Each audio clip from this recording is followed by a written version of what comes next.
Hola, ¿qué tal? Et bienvenue sur la chaîne des personnes qui souhaitent avoir un style de vie beaucoup plus sain. Si t'en as marre de tout le temps tomber malade, que ça t'arrive assez souvent, une fois par mois, voire une fois par semaine, et que tu veux une santé en acier renforcée pour plus que ça t'arrive, bah sache qu'il va falloir faire évoluer ton mode de vie et ton alimentation.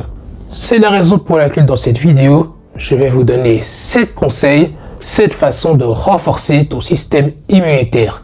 Et sans plus de transition, je te dis let's go pour la vidéo.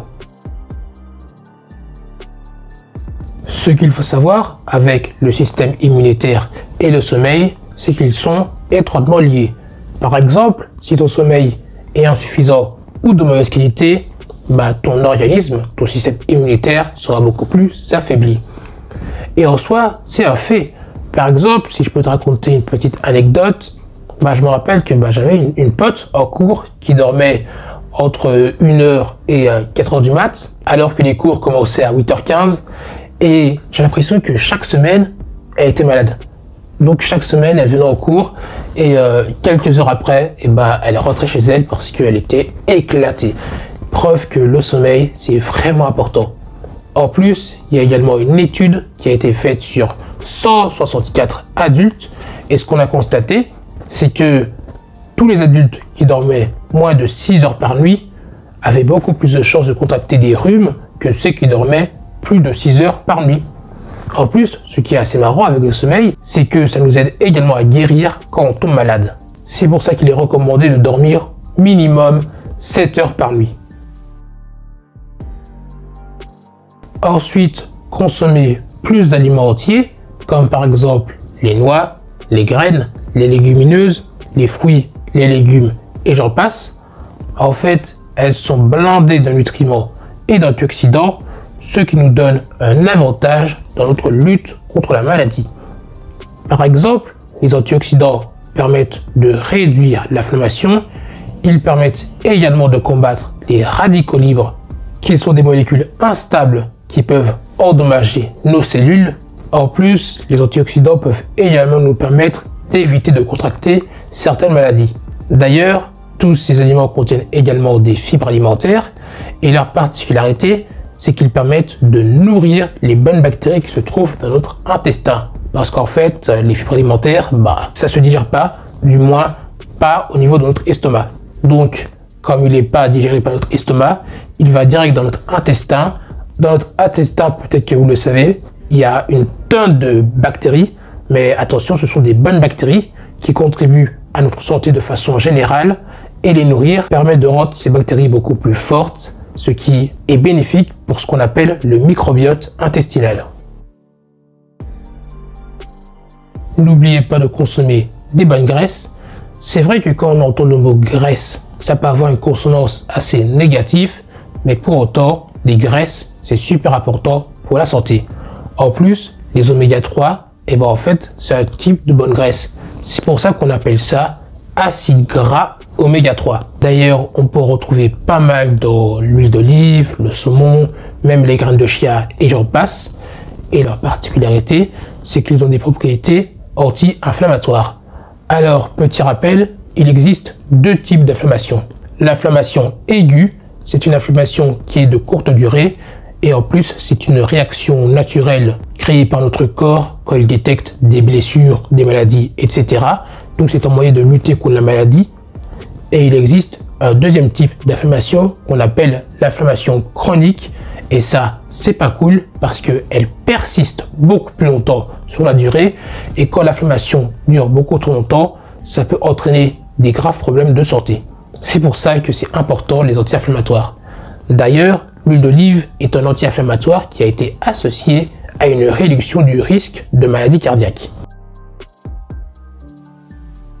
Les probiotiques, on en retrouve en abondance dans les aliments fermentés, comme le kéfir, le fromage, le yaourt, même la choucroute. Et les probiotiques contribuent à créer un écosystème sain dans notre intestin, ce qui permet de renforcer notre système immunitaire.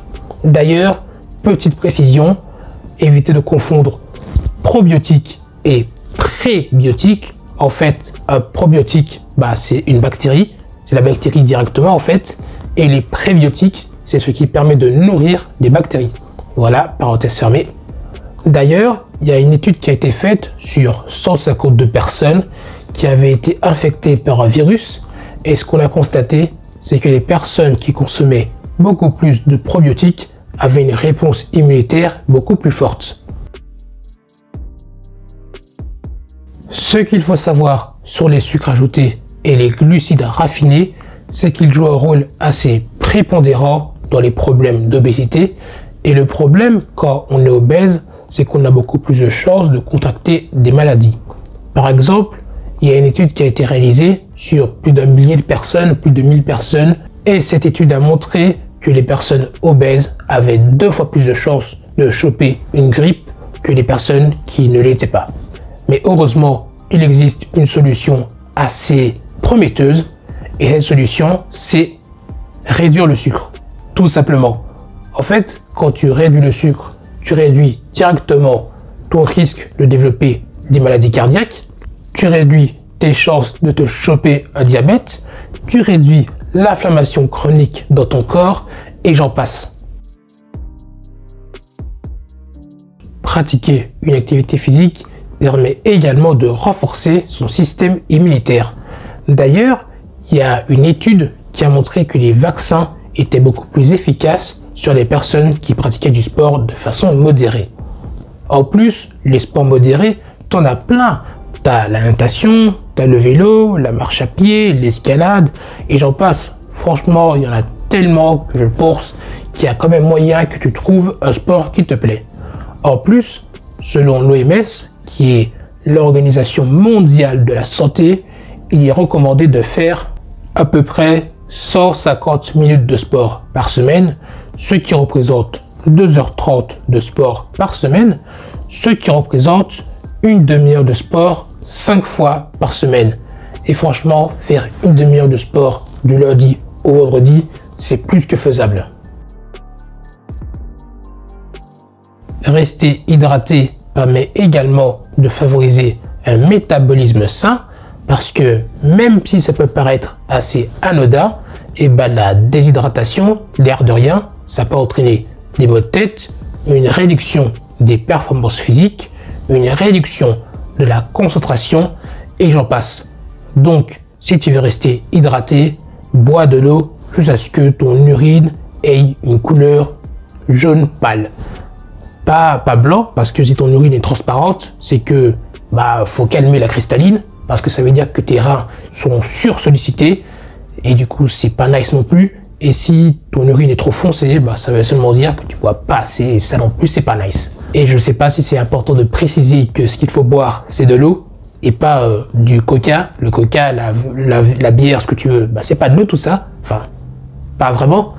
La meilleure boisson c'est l'eau, c'est tout. Petit bonus pour toi qui est resté jusque ici, ou bien qui est peut-être arrivé de façon random ici, bref, si tu veux renforcer ton système immunitaire, un autre conseil serait de mieux gérer ton stress. Parce qu'on ne se rend pas compte, mais le stress, c'est un véritable poison pour notre santé. C'est pour ça que pour le combattre, pour mieux le gérer, ce que tu peux faire, c'est pratiquer par exemple la méditation, le yoga ou encore le sport. Moi, c'est comme ça que je gère mon stress, parce que quand je fais du sport, je ne pense plus à rien du tout. Je pense uniquement au moment présent, aux sensations présentes que je ressens.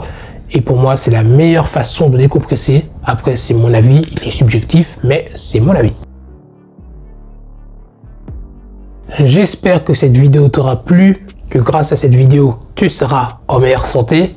En plus, tous ces conseils sont assez faciles à appliquer. Donc j'espère que tu feras quand même un petit effort pour appliquer quelques-uns de ces conseils. Et tu verras, ça te changera peut-être la vie. D'ailleurs, si ce type de contenu t'intéresse, tout ce qui concerne la nutrition ou le style de vie sain de façon générale, sache que j'ai une newsletter quotidienne. C'est le premier lien en description. Et sur celui-ci, j'aborde ce type de sujet beaucoup plus souvent. Sur ce, je te dis à la prochaine et prends soin de toi.